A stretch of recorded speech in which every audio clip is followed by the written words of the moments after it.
நம்ம இன்னைக்கு வஜ்ர முதிரை பார்க்கலாம். வஜ்ரம்ன்றது ஒரு ஆளுமை. அதாவது ஒரு மனிதர்களுக்கு வந்து நம்ம ஒரு இடத்துல இருக்கிறோம்னா நம்ம ஒரு ஆளுமையா இருக்கணும். ஆளுமை மீன்ஸ் என்ன, ஒரு நல்ல ஒரு கம்பீரமா இருக்கணும்.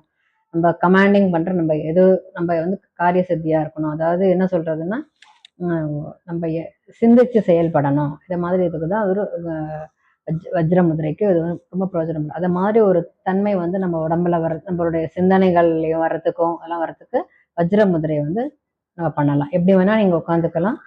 சேர்ல உட்காந்துக்கலாம், கீழே எதுல வேணா நீங்க உட்காந்துட்டு அவங்க சௌரியப்படி உட்காந்துக்கலாம். இதுல எப்படி செய்யணும்னு கேட்டீங்கன்னா, 2 விரல் இப்ப சின்முதிரை மாதிரி இப்படி வச்சுக்கணும். அப்புறம் 3 விரல்ல இந்த 2 விரலுமே இப்படி தொட்டுறணும். இப்ப இந்த ரெண்டு விரல் தான் இருக்கு. ஸோ இப்ப இது எல்லாமே ஒண்ணா பண்றோம். இதை பாருங்க, இப்ப எல்லாமே வந்து ஒண்ணா ஒண்ணா வைக்கிறோம். இந்த விரல், இதை பாருங்க, இந்த விரல், இந்த விரல், இந்த விரல் எல்லாமே இப்படி வச்சு நல்லா எப்பயும் போல சொல்ற மாதிரி ஷோல்டரை நல்லா அப்படி ப்ராடா வச்சுட்டு நெஞ்சுக்கு நேரா வச்சு நீங்க ஒரு 5 நிமிஷம்